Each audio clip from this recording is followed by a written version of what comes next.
Hola, aquí estamos en la clase de Ecología Forestal, donde el día de hoy iniciaremos con el tema de poblaciones.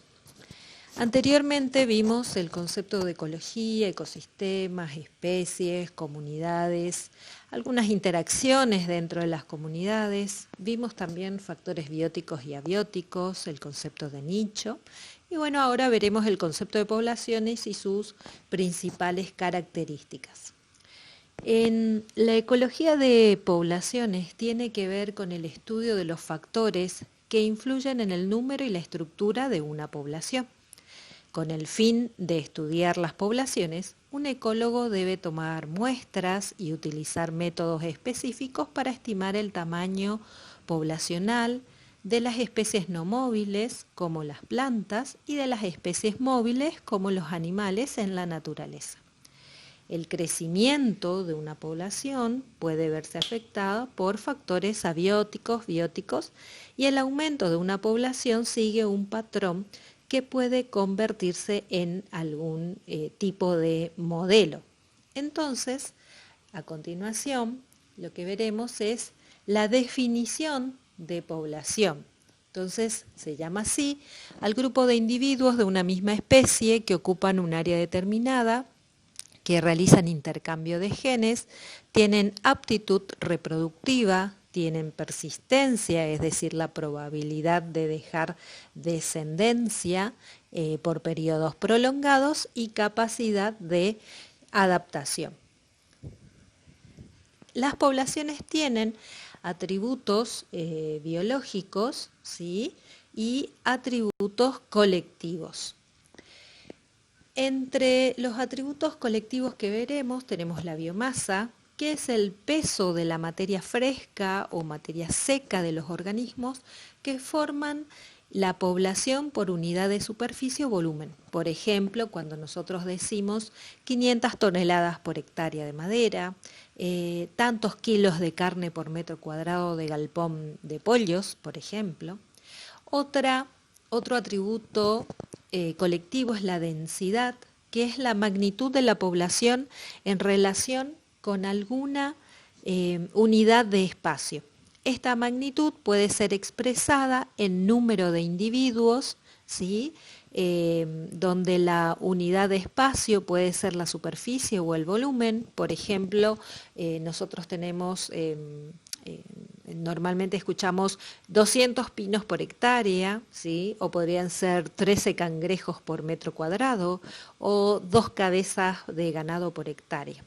La densidad absoluta, ¿sí?, es cuando, por ejemplo, tomo la superficie y cuento los individuos de pinos, y entonces puedo decir que la densidad es de 200 pinos por hectárea, aunque por supuesto esto depende del organismo que estemos midiendo. Cuando hablamos de la densidad específica o ecológica, es el número de organismos de una población por unidad de superficie o volumen que la población puede efectivamente habitar. Entonces, por ejemplo, si nosotros tenemos una superficie en hectárea y lo que estamos midiendo son árboles, y resulta que nos encontramos, no sé, con un arroyo, un camino, un lago. Estos lugares son espacios que no van a estar ocupados por los árboles. Entonces deberíamos descontar esa superficie, y ¿qué nos quedaría? Menos superficie con más individuos. Entonces de eso hablamos cuando hablamos de la densidad específica o ecológica.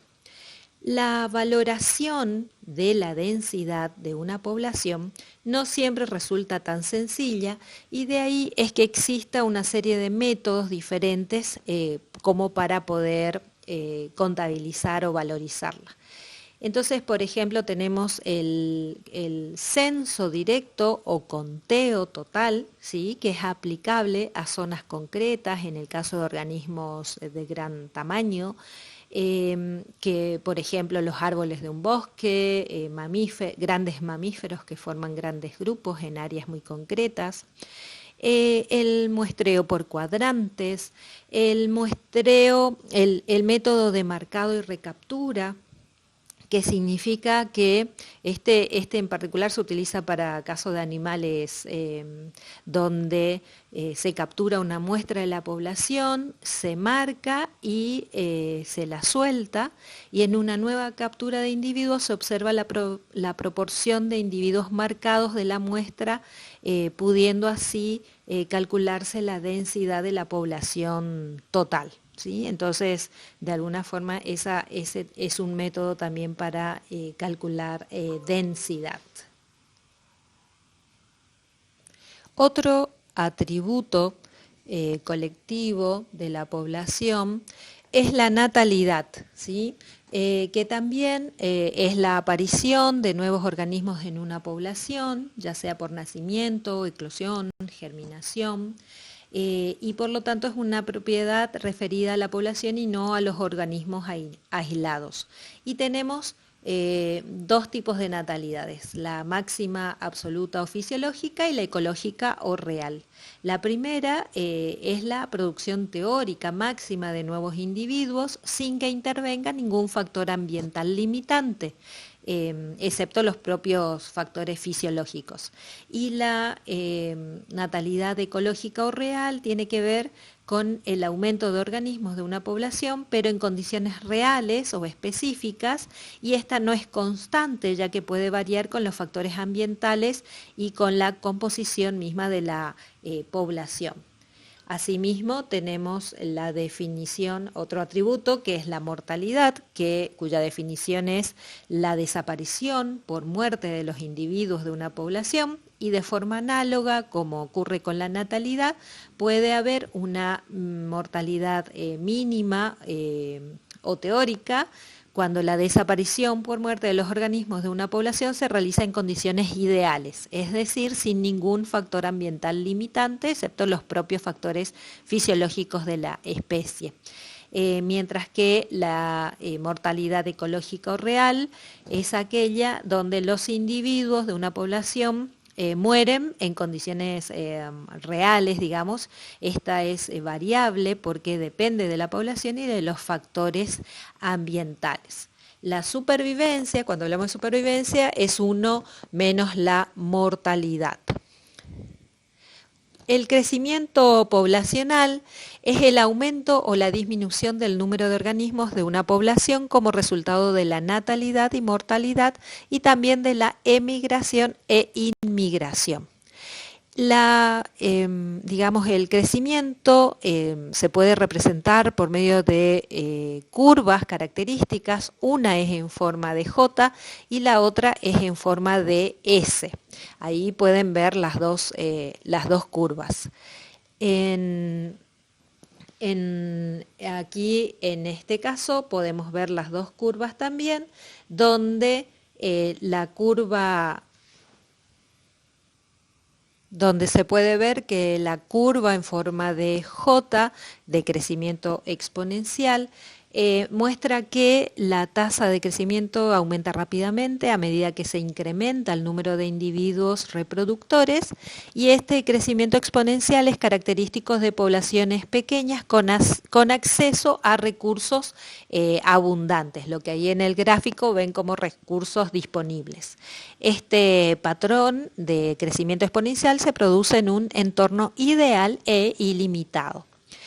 ¿Cuándo tiene lugar este tipo de crecimiento? Cuando los factores limitantes no restringen el crecimiento de la población, cuando justamente hay recursos abundantes como luz, espacio y comida, no hay competencia con otras especies, ¿sí? Y además existen componentes abióticos favorables como la temperatura, las precipitaciones, y hay ausencia de depredadores o enfermedades. Ahora bien, el otro patrón o el otro tipo de crecimiento que vemos aquí, el crecimiento logístico, es el conocido como también crecimiento, como dije, logístico, y se representa con una curva sigmoide en forma de S, ¿sí? En este caso, como ocurre con el crecimiento exponencial, hay una fase de establecimiento inicial en el que el crecimiento de la población es relativamente lento, seguido de una fase de aceleración rápida y luego, a medida que la población se aproxima a la capacidad de carga del ambiente, ¿sí?, la tasa de crecimiento se hace más lenta y finalmente se estabiliza, aunque puede haber fluctuaciones alrededor de esa capacidad de carga. En la mayoría de los ecosistemas y para muchas especies, los factores abióticos y bióticos limitan el tamaño de la población y el crecimiento exponencial no puede continuar por siempre. Entonces, con el tiempo los recursos se agotan, se produce competencia y surgen otros factores limitantes. Los factores limitantes justamente son los que restringen el crecimiento de una población o evitan su sobrecrecimiento. Los factores limitantes para las plantas son la luz, los nutrientes, el agua, el dióxido de carbono y la temperatura. Mientras que para los animales estos factores limitantes son el espacio, la comida, las parejas, los sitios de anidación y el agua.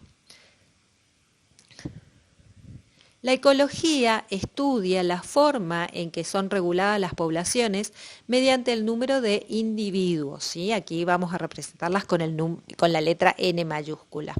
Conocer cómo varía N en el tiempo es el elemento crítico para el manejo de la población en estudio.